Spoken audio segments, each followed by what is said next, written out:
Já estamos no horário e a Marta, trabalhadora da casa, vai fazer o preparo de hoje. Boa tarde a todos. O livro de hoje é psicografado pelo Divaldo Franco, ditado pelo Espírito Joana de Ângeles, Vida Feliz. As tuas necessidades reais não exorbitam a área das suas posses.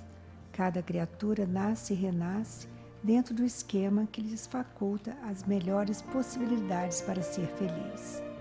A inconformação e a rebeldia, porém, normalmente armam o indivíduo com ambição e violência, que geram estados desgostosos, mesmo quando ele consegue acumular excessos e quinquilharias a que atribui valores relevantes, exagerados. Nunca faltariam os recursos para a sobrevivência humana, caso não houvesse nos corações o predomínio do egoísmo, da avareza e do desinteresse fraternal. Boa palestra a todos.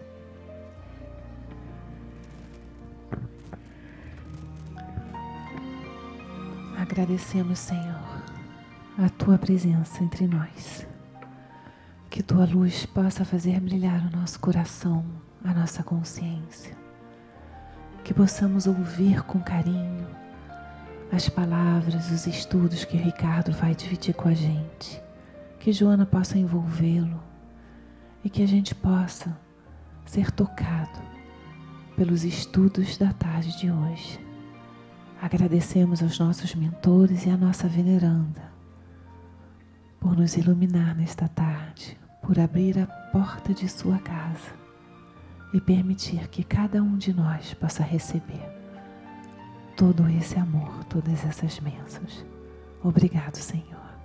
Graças a Deus.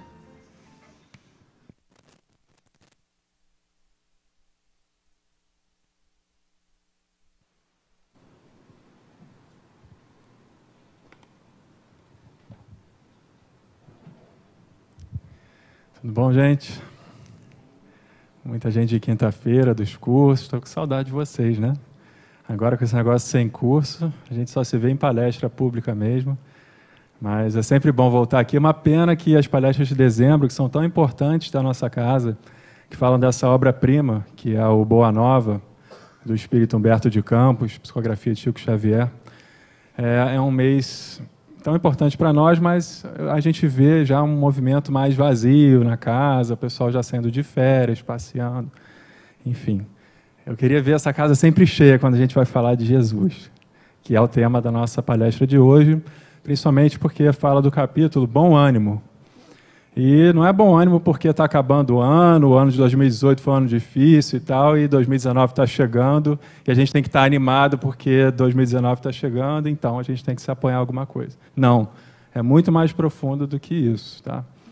Quinta-feira passada era um dia totalmente diferente de hoje, a gente via um calor imenso na rua, né, o trânsito para tudo que é lá, todo mundo querendo entrar nos shoppings, para comprar as coisas de Natal, todo mundo com a cabeça ali no que vai dar de presente para um, para outro, e a cidade cheia, e hoje um clima mais ameno, chuvoso, fresco, a cidade vazia, mas a nossa cabeça pensando em quê? No Réveillon, na roupa que a gente vai vestir, que a gente vai comprar, no mantra que a gente tem que falar, porque que vai dar sorte, que vai mudar a vida, né, da gente, quando a gente evocar aqueles mantras e tal. A cor da cueca, da calcinha, que um dá sorte, o outro dá amor, o outro dá dinheiro e tal. Gente, Jesus veio, né, para falar coisas muito mais profundas do que essa. A nossa felicidade não está no nosso vestir, no nosso falar, simplesmente. Está no nosso viver, na nossa forma de lidar com toda essa atmosfera que nos envolve da passagem de ano. Muito mais profundo do que isso. Enquanto a gente fica olhando as compras no mercado ou nas lojas atrás dos melhores alimentos para a ceia de Natal, dos melhores presentes, dos melhores roupas de final de ano, né, branco, amarelo, vermelho, que seja, ou pensando nos mantras, assistindo os canais que falam sobre essas tradições, né, de passagem de ano, o Senhor está ali, olhando para todos nós, incessantemente, Hoje é dia 27, a gente lembrou dele no dia 25, mas dia 26 ele estava onde? Estava ali, né? No mesmo lugar, da mesma forma, querendo se expressar conosco, ter uma relação conosco, querendo que a gente continue nessa atmosfera, nessa vibração. E hoje é dia 27, 28, 29, 30, 31. O ano inteiro, a nossa vida inteira, ele vai estar onde? Com os olhos voltados para nós, olhando para cada um de nós, querendo ser um conosco. Então, a gente começa a palestra de hoje trazendo essa imagem belíssima de Jesus na montanha, né, ou no monte. Tá um pouco escuro, vocês estão enxergando direitinho? Ele falando às multidões para dar a boa nova. Estou na frente de vocês, tá? Desculpa. Para dar essa boa notícia. Falando aqui das bem-aventuranças.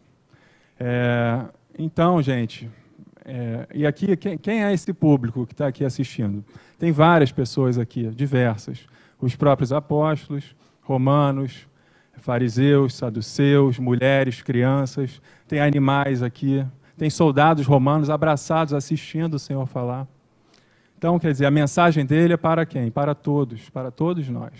Não importa a categoria social de cada um, o gênero, nada. O que importa é que ele está falando, trazendo uma mensagem dos céus para a terra. Por isso que ele está com uma mão levantada, trazendo, ensinando com a outra, para todos aqueles que estão ali à volta. Ele veio para isso e para nos unir. É um retrato de união. Todos nós precisamos nos unir através dele, e não nos separar, e não brigar entre si por causa de disputas religiosas ou de espaços, de que um tem que ocupar um espaço melhor do que o outro, ter mais poder do que o outro, buscar recursos a mais do que os outros. Mas não. Quando você coloca ele no primeiro plano, como aquele que une, todo o demais caminha com mais tranquilidade, com mais segurança. Vamos ver. Aqui eu coloquei as bem-aventuranças só para a gente dar uma levantada. Ainda não entrei no livro, tá, gente? A gente vai entrar. É porque o capítulo é de bom ânimo, então a gente tem que lembrar que nós precisamos estar sempre como? Quando estamos estudando as obras espíritas, estudando o Evangelho, estudando as palavras de Jesus. A gente tem que estar alegre, a gente tem que levar o nosso espírito para uma boa notícia que chega. E não simplesmente ficarmos tristes, acabrunhados, pesarosos pelo que nós fizemos no passado e precisamos agora de uma solução para os nossos débitos. É muito além disso. A gente precisa, sim, ser responsáveis pelos nossos atos, compreender que vivemos em uma sociedade que exige de um comportamento ético, moral, uma honestidade, uma boa relação com todos. Mas a gente tem que entender que quando a gente traz o Senhor para nossas vidas, para todo esse mundo que a gente habita e é atribulado e convive, tudo fica mais brando, mais leve e mais suave. Porque ele dizia isso para a gente: vinde a mim, vós que estáis aflitos e angustiados, que eu vos aliviarei. Então a gente tem que ter este movimento de ir na direção dele de alguma forma. Como que a gente faz isso? Seguindo os ensinamentos que ele deu para os apóstolos, que deu para Bartolomeu, que nesse capítulo fala de São Bartolomeu, uma relação dele com Jesus, um diálogo lindíssimo de Bartolomeu com Jesus, que já seguia o mestre, acompanhava Jesus em toda a caminhada dele na terra, mas ainda se sentia um pouco angustiado, um pouco amargurado, triste, porque ele via belezas saindo da boca de Jesus, mas a sociedade que ele olhava em volta era totalmente injusta, inescrupulosa, diferente daquilo que Jesus pregava. Ele falava: nossa, mestre, mas por que tanta diferença, tanta coisa difícil acontecendo, e eu não consigo resolver a tudo? Às vezes a gente fica com essa angústia de ver tanta coisa ruim que acontece lá fora, as injustiças e tal, e a gente tem que, mesmo assim, buscar recursos em Jesus para suportar essas atribulações e superar, e vencer, como Jesus dizia. Então aqui vem: Bem-aventurados os pobres pelo espírito, porque deles é o reino dos céus. Bem-aventurados os tristes, porque serão consolados. Bem-aventurados os mansos, porque possuirão a terra. Bem-aventurados os que têm fome e sede de justiça, porque serão saciados. Bem-aventurados os misericordiosos, porque alcançarão misericórdia. Bem-aventurados os puros de coração, porque verão a Deus. Bem-aventurados os pacificadores, porque serão chamados filhos de Deus.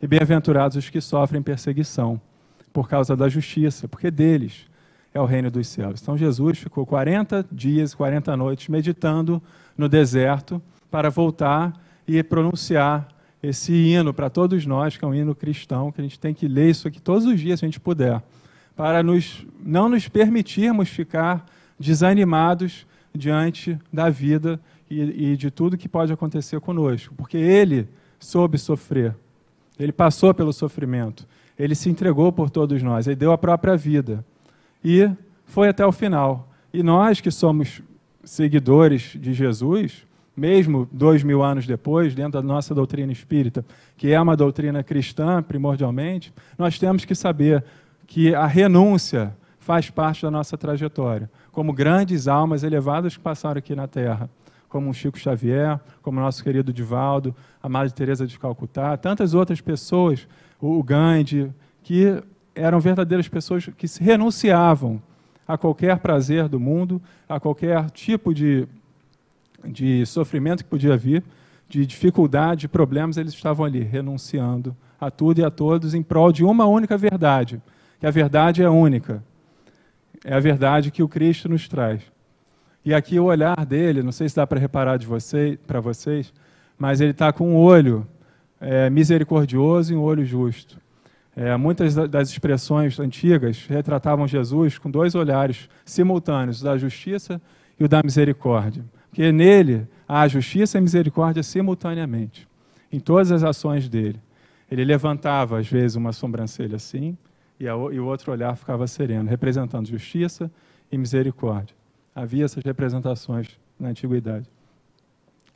Aí eu trouxe esse versículo de João, que é muito lindo, mas tem muito desenrolar dele, né? Que fala assim: falei estas coisas a vós, para que em mim tenhais paz. No mundo tereis aflições, mas bom ânimo, coragem, eu venci o mundo. Tá? Ele fala assim: em mim tenhais paz. Então, onde é que está a paz, a nossa paz? É possível a paz fora dele? Não. A nossa paz, ela se manifesta quando a gente está mergulhado em Jesus, no Senhor. Aí sim, a gente tem a paz. Quando a gente consegue trazer todo o ensinamento dele para a nossa prática, para a nossa vida, para o nosso dia a dia, a gente consegue viver de forma pacífica. Mas, e no mundo? Como é que é se você está com a cabeça voltada só para o mundo? Você terá o quê? Aflições.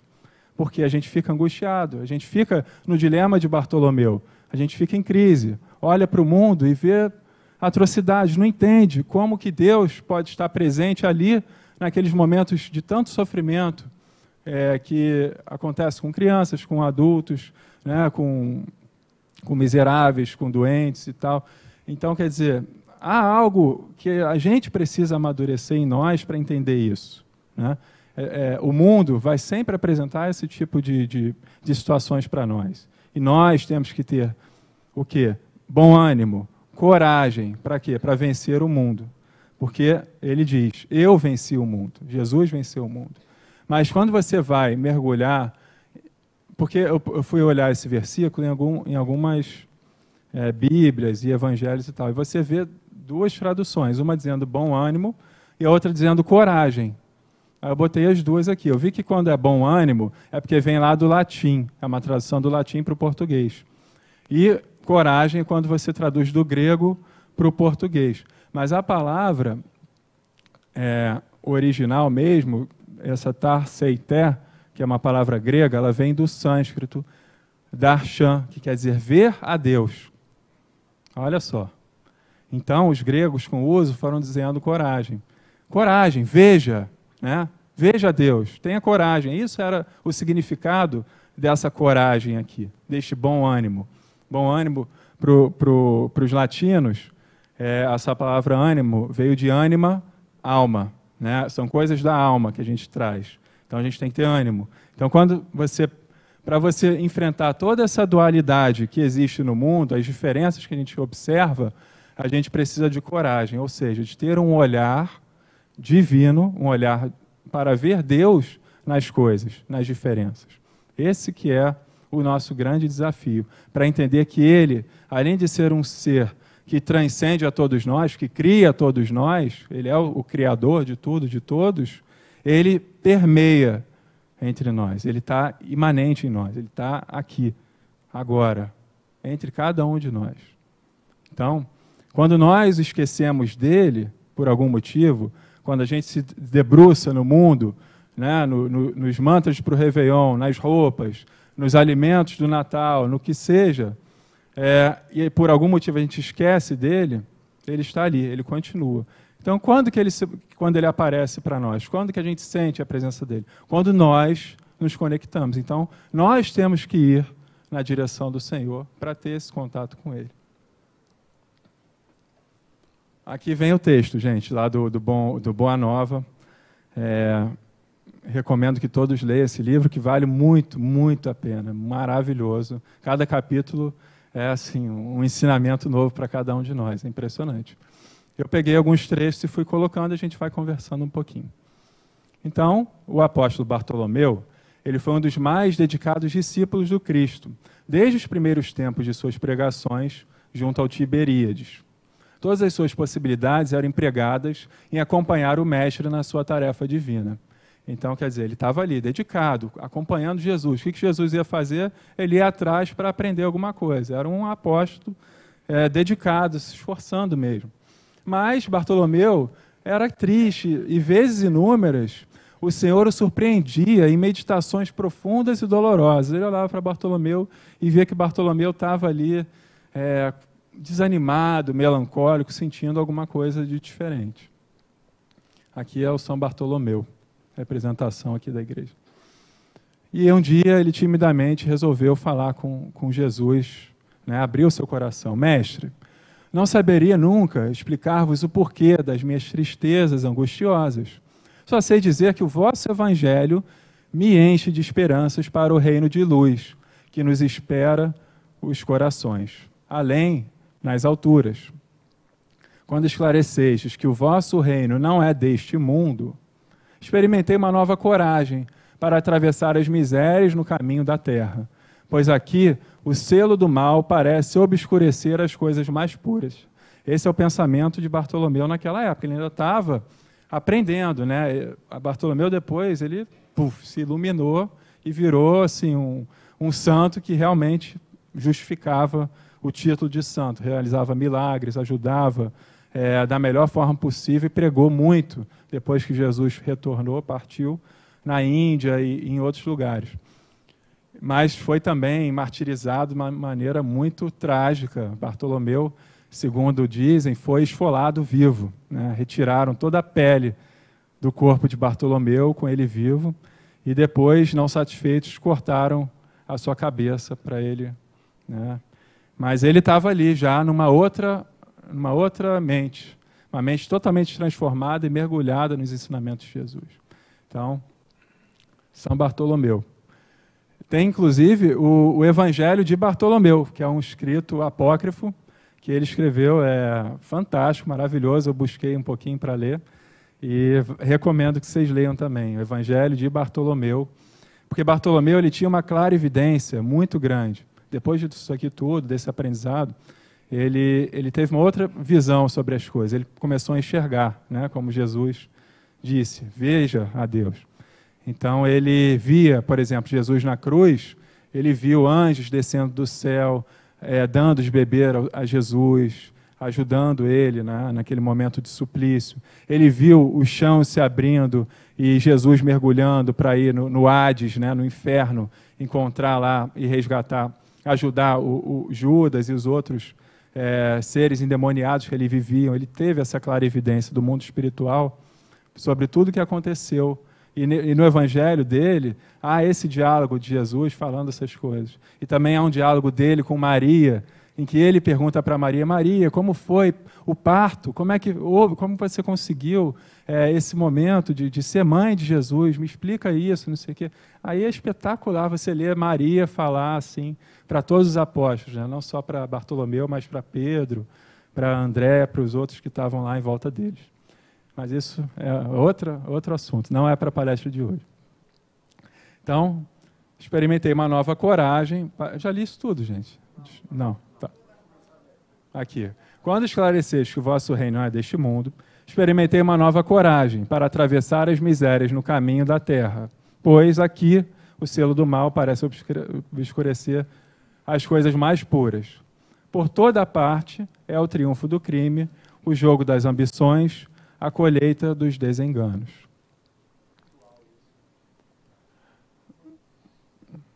Exatamente. É uma visão que a maioria de nós tem ainda, né? A gente ainda fica nessa angústia de olhar para o mundo e ver coisas que nos desagradam muito.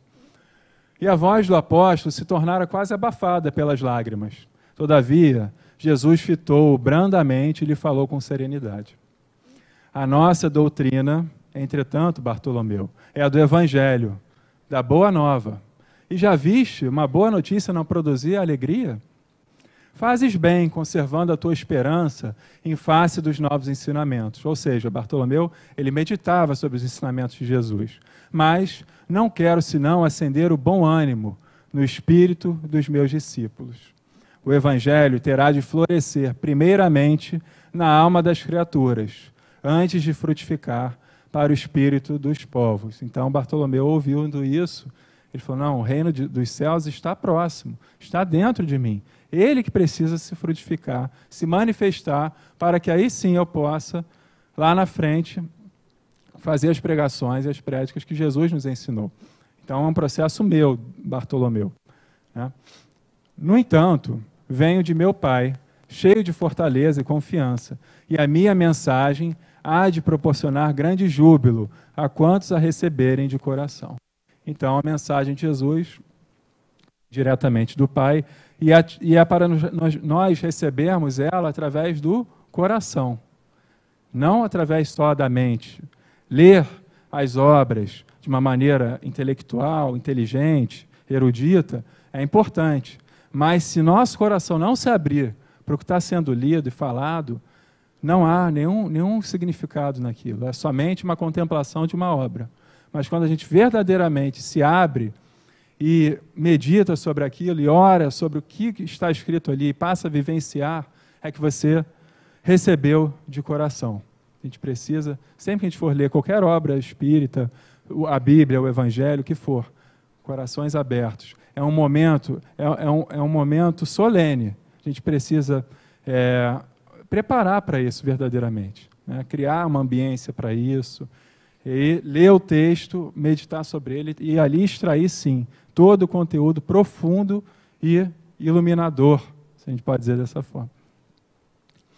Aí Jesus continua. A vida terrestre é uma estrada prodigiosa que conduz aos braços amorosos de Deus. Então, isso é para a gente. Se estamos aqui, todos nós, encarnados, uma vida prodigiosa, é uma vida terrestre que nós vivemos. Então, se a nossa vida terrestre não é uma estrada que nos leva a Deus, tem alguma coisa errada. Se nós não estamos no rumo que Ele nos apontou, que Ele nos direcionou, a gente precisa fazer uma autoanálise, uma reflexão sobre isso. Será que as minhas atitudes no mundo estão sendo de acordo com o que Jesus esperava de mim? Com o que os evangelhos dizem? Será que quando eu acordo de manhã cedo e começo o meu dia, eu já estou com a cabeça alinhada com o Senhor para depois pensar no mundo? Por que não? Por que de manhã cedo a gente não aproveita para... Fui eu ou não? Vocês? Ah, voltou. Aí. Isso aí não, pelo amor de Deus. Nós precisamos, gente, ler os evangelhos, mas trazê-los para o nosso dia. Não adianta somente viver passar por cima disso, né? Vir aqui à Casa Espírita, porque a gente sabe que tem uma palestra e que lá tem um passe, que eu vou receber esse passe, que vou entrar em 2019 melhor porque eu recebi um passe e agora eu estou bem. Não. A gente vem aqui para um caminhar muito profundo, para mudar a nossa forma de ver, de ouvir e de caminhar sobre a Terra. A gente muda a perspectiva. A gente enxerga, como a Denise falou, aqueles que estão próximos a nós com mais sensibilidade. A gente precisa olhar para eles e ver, caramba, tem pessoas que, se fez calor na quinta passada, eles não têm o ar-condicionado que a gente tem em casa. E se hoje está chovendo, eles não têm um agasalho ou um guarda-chuva que seja para se proteger. O que varia para nós e nos afeta, imagina para a comunidade ali que não tem recurso nenhum. Então, a gente precisa sensibilizar os nossos corações. Jesus fazia isso conosco. Ele ia direto ao assunto. Abra o coração para entender a nossa mensagem. Tenha ouvidos para ouvir, olhos para ver. Assim você consegue caminhar da forma que eu espero de todos vocês. Eu que eu digo, não, eu não, Jesus, pelo amor de Deus. O trabalho é a marcha. A luta comum é a caminhada de cada dia. Os instantes deliciosos da manhã e as horas noturnas de serenidade são os pontos de repouso. Mas, ouve-me bem, na atividade ou no descanso físico, a oportunidade de 1 hora, de uma leve ação, de uma palavra humilde, é o convite de nosso Pai para que semeemos as suas bênçãos sacrossantas. Precisa de muito, gente, para seguir as orientações de Jesus? Não, não precisa de muito. É simples, sabe? É uma pequena palavra, é um gesto, é uma ação, é um sorriso, é um abraço, é um bom dia, uma boa noite, uma boa tarde. Isso são pequenas coisas que às vezes você mexe ali com alguém que, sabe, ganha o dia. Às vezes você cumprimenta uma pessoa e fala, caramba, estou sendo cumprimentado hoje. Ninguém veio falar comigo. Jesus nos faz olhar para o mundo e ver todos ali como pessoas iguais. Não há diferenças entre nós. Não há. A gente precisa ser mais sensível no tratar as pessoas. Não querer só nós na frente, né? Meu carro primeiro na fila do estacionamento, eu vou ser o primeiro a pagar, eu vou não sei o quê, eu quero o melhor bacalhau, o melhor pernil. Não, gente. Vamos entender que nós vivemos numa sociedade que precisa de uma cooperação maior entre as pessoas. O nosso país é um país de muita escassez de recursos ainda. Né? É difícil para todo mundo ganhar dinheiro, ganhar recursos. Né? Então, se nós que estamos aqui nessa casa hoje, podendo ouvir isso com muita tranquilidade, a gente pode entender que nós somos importantes, sim, na comunidade que nós vivemos. Não importa se nós estamos com dores, se nós estamos sofrendo, se nós estamos com dificuldades econômicas, materiais ou não materiais. Cada um de nós pode, de alguma forma, contribuir com o outro, com aquele que está ao seu lado. É simples. Se não é com recursos, que seja com uma simples palavra, com um gesto, com um Feliz Natal sincero do coração. São coisas que a gente pode fazer, a gente precisa fazer isso. Na obcecação da sua vontade própria, ferem a fronte nas pedras da estrada, cerram os ouvidos à realidade espiritual, vendam os olhos com a sombra da rebeldia e passam em lágrimas, em desesperadas imprecações e amargurados gemidos, sem enxergarem a fonte cristalina, a estrela cariciosa do céu, o perfume da flor, a palavra de um amigo, a claridade das experiências que Deus espalhou para a sua jornada em todos os aspectos do caminho. Então, olha só, gente, eu coloquei aqui vontade própria em negrito, porque de quem que deve ser a vontade das nossas ações? Nossas ou dele? Que seja feita a vossa vontade. Está lá, no Pai Nosso. Senhor, fazei-me instrumento da vossa paz. Quando nós nos colocamos a serviço do Senhor, nós somos mais bem conduzidos do que por nós mesmos. A nossa própria vontade, né? Quem é esse eu que dá as regras da nossa vida? Quem é o que fala o que eu devo fazer, o que eu não devo fazer? Né? porque quando a gente deixa no piloto automático da vida, você vai atendendo às necessidades mais básicas nossas, de alimentação, de prazeres, de sono, de sede, e esquece da vontade do Pai. Então, quando você vê santos como esses, que foram martirizados, ceifados da humanidade, eles não tinham uma vontade própria, eles estavam ali entregues à vontade de Deus. Eles eram prisioneiros do Senhor, mas eles eram livres do mundo. Nós, às vezes, invertemos isso. Somos livres, temos livre-arbítrio para fazer o que quisermos, mas, mas será que isso está de acordo com a vontade do Senhor? Esse livre-arbítrio todo que nós temos, ele tem um direcionamento. Nós somos livres para fazer, mas será que nós estamos alinhados? Estamos no rumo certo? Estamos caminhando na mesma direção? Às vezes não. Então, eu tenho livre-arbítrio, poderia falar, Denise, não vou dar a palestra hoje, porque dá qualquer desculpa. Imagina que caos que ia ser, ia ter que vir um Nelson aqui dar a palestra, ou qualquer outra pessoa. Mas tem algo em mim que fala, não, eu tenho responsabilidade. Eu tenho livre-arbítrio, mas é um livre-arbítrio sem escolhas, porque a gente está mergulhado nisso. Eu não quero estar em outro lugar sem estar aqui com vocês. Você começa a ficar restrito, sabe? Apesar de toda a liberdade que Jesus tinha, ele escolheu aquele caminho, porque era o que o Pai determinou. Pai, se puderes, tira de mim este cálice, mas se não puderes, que seja feita a vossa vontade. Aí ele falava isso, lá no Monte das Oliveiras, momentos antes de ser preso. Foi, né, gente? Aqui foi. Então, vai.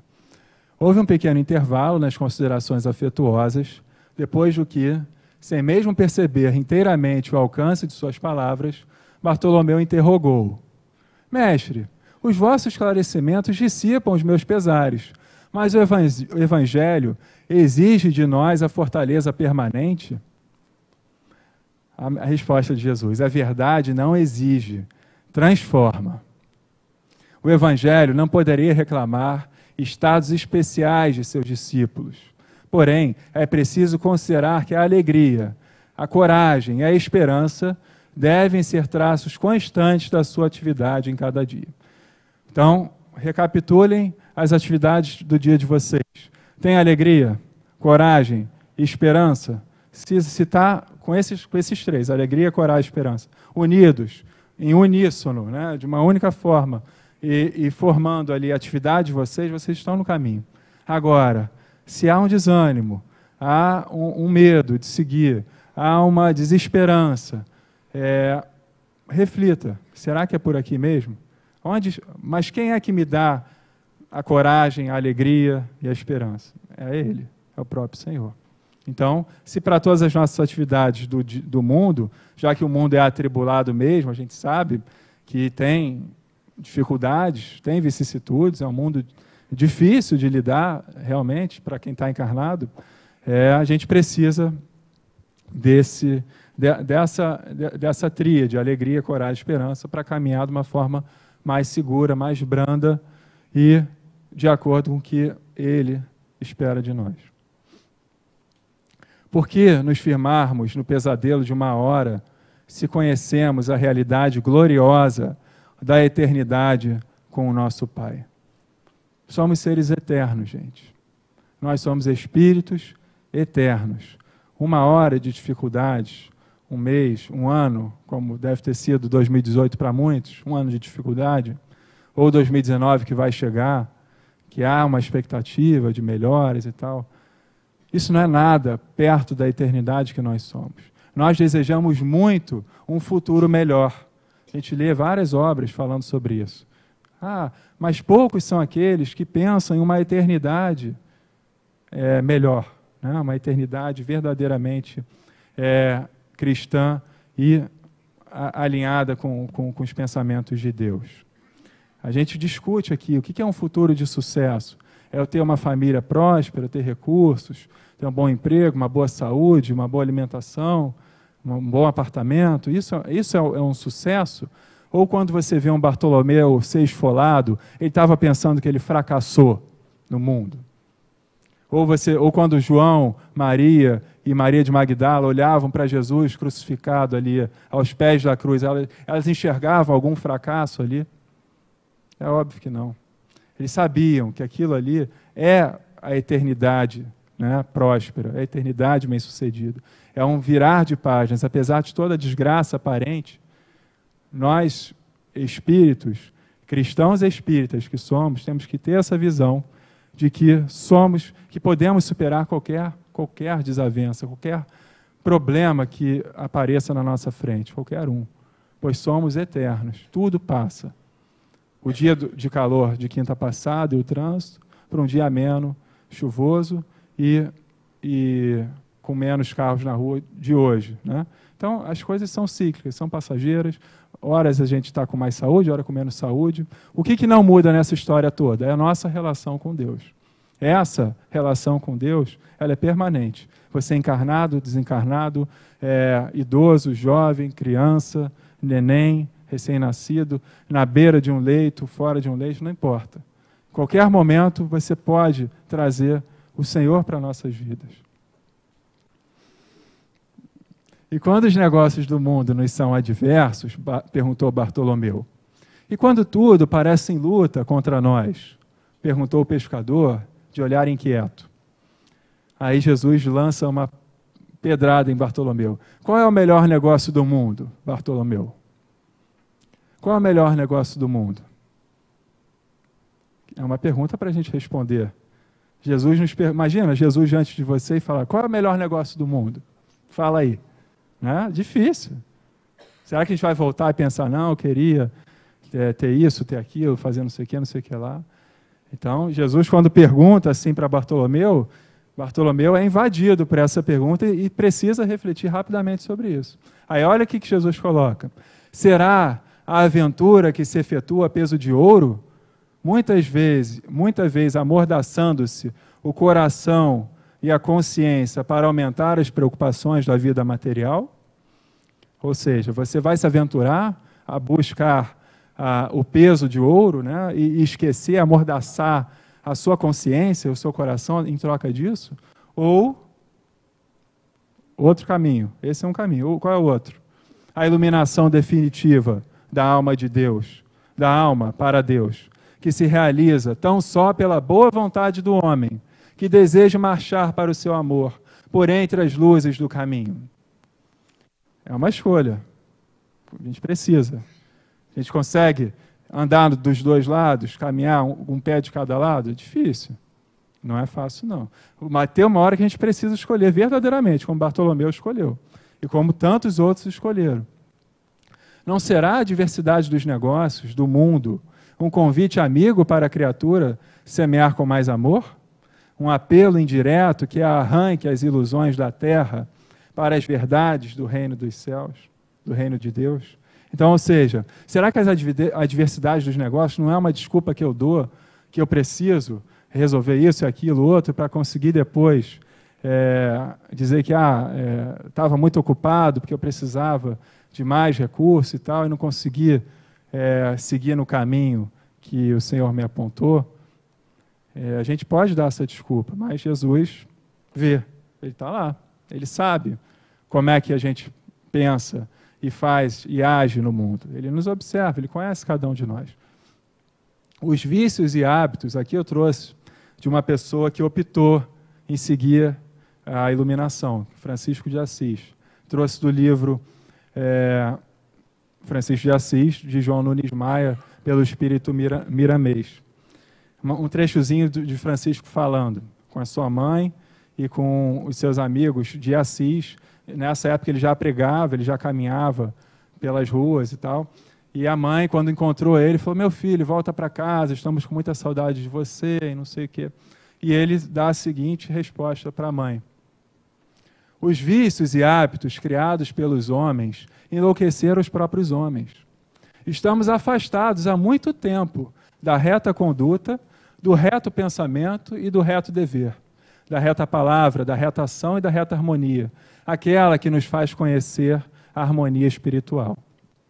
Não viemos ao mundo para pisar em sedas, nem desfrutar as delícias idealizadas pelos homens. Viemos, sim, em um regime que nos leva a muita disciplina, ao rigor do sol e da chuva, a ter como teto a natureza, a ter como vestes simples tecidos, como alimento, parcas porções, respeitando os suprimentos que a vida pede para não desperdiçar. Viemos procurar todos os meios possíveis de fazer voltar ao seio da sociedade humana o Evangelho como ele nasceu. Os exemplos do Cristo e dos primeiros cristãos. Isso aqui, século XII, 1100 e pouco. Francisco de Assis falando para a mãe, não é para qualquer um, não. Então, gente, são escolhas que a gente tem que seguir e fazer. Essa é uma casa de Clara de Assis, que é a nossa Joana de Anjos, e Francisco de Assis, também sempre presente entre nós. Então, se ele fez essa escolha, corajoso, né? Óbvio, era um espírito pronto para isso, foi João Evangelista, lá atrás. Mas não importa, né? Começa agora. Se a gente está disposto a isso, realmente, vamos caminhar. A gente pode. A gente não precisa mais dos excessos, dos desperdícios. Prestar atenção de como que a gente gasta os recursos do mundo. Tem recursos escassos, tem faltas para várias pessoas. Por que nós não sabemos economizar? Para que tanta fartura? Para que aquela mesa tão cheia de comidas, depois vai tudo para o lixo, sabe? A gente precisa ter uma visão mais econômica dos nossos gastos. Olhar e falar, não, eu posso ser mais simples nisso tudo. Para que um armário de roupas tão cheios assim? Milhões de sapatos e blusas e roupas e calças, não sei o quê. Sabe? É mais leve a coisa, muito mais leve. Não precisamos fazer, talvez, o voto de pobreza que Francisco fez naquela época. Mas avançar muito nessa direção a gente pode. Depende de nós. A gente tem que querer isso, verdadeiramente.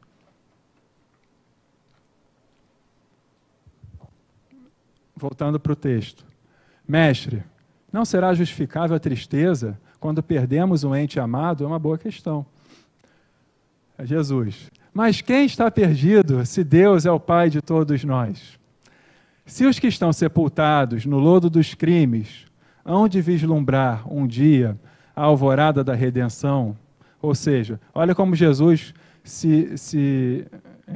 mencionava aqueles que estavam voltados para o crime, para a hipocrisia, para a falsidade, para a maledicência, como seres mortos, sepultados, que vivem gastando a energia do mundo no seu próprio prazer, na sua própria vontade. Vinham lá, né, sociedade romana alta, né, que gastava todo aquele recurso e tal, bebia, comia, vivia em bacanais. Quantas pessoas que eram assim, que para Jesus estavam mortos. Ladrões que se desviavam do caminho, que, enfim, sabotavam. Havia uma sociedade parecida um pouco com a nossa hoje em dia. E para Jesus, mortos que enterram mortos. Então, por que lamentarmos em desespero o amigo que partiu ao chamado do Todo-Poderoso? Ou seja, se um ente querido seu partiu, foi um chamado do Todo-Poderoso. É a hora, né? Ninguém desencarna sem ser o momento certo. Óbvio, tirando a exceção quando a pessoa ceifa a própria vida, se suicida. Isso não está no planejamento de ninguém, obviamente. Mas qualquer outro tipo de morte, por trágicas que sejam, é o momento que o Todo-Poderoso chama de volta. A morte do corpo abre as portas de um mundo novo para a alma. Ninguém fica verdadeiramente órfão sobre a terra, como nenhum ser está abandonado, porque tudo é de Deus e todos somos seus filhos. Eis porque todo discípulo do Evangelho tem de ser um semeador de paz e de alegria. Então, se nós que somos aqui discípulos do Evangelho, que nós tenhamos paz e alegria em nossos corações, para conseguir semear essas sementes. Bartolomeu começou a recordar as razões de sua tristeza. mas, com surpresa, não mais a encontrou no coração. Ou seja, ele entendeu o que Jesus falou. Lembrava de haver perdido a afetuosa progenitora. Refletiu, porém, com mais amplitude, quanto aos desígnios da providência divina, e falou: Deus não lhe era pai e mãe nos céus? Recordou os contratempos da vida e ponderou que seus irmãos, pelo sangue, o aborreciam e caluniavam. Entretanto, Jesus não lhe era um irmão generoso e sincero? Passou em revista os insucessos materiais.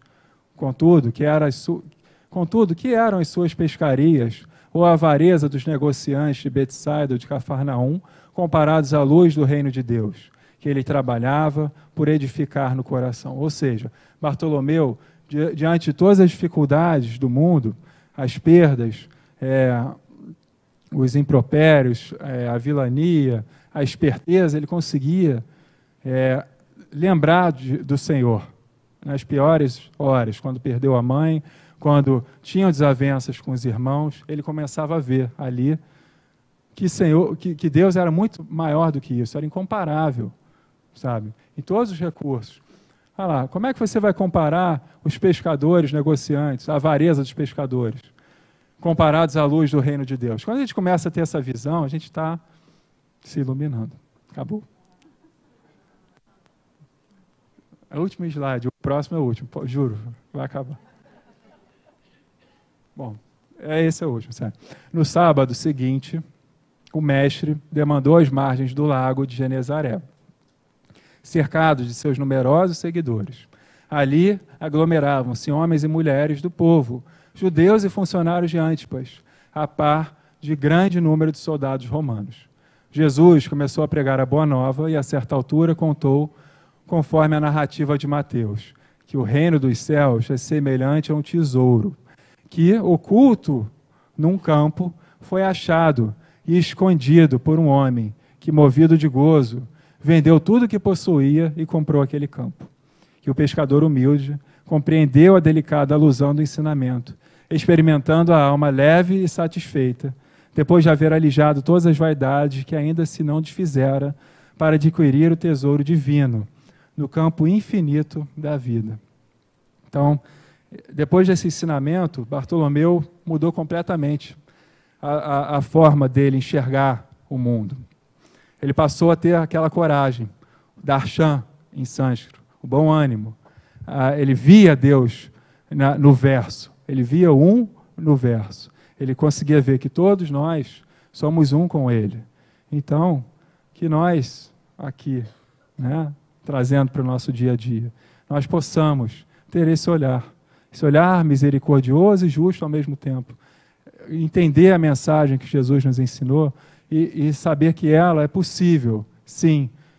O reino dos céus está próximo, está dentro de cada um de nós. Essa é a boa nova, é a boa notícia. Eu espero que cada um de nós entrem em 2019 pedindo não só qualquer coisa, mas somente isso. Queiram o reino dos céus, que ele se apresentará para cada um de nós. Esse é o meu desejo para todos. Beijo. Obrigado.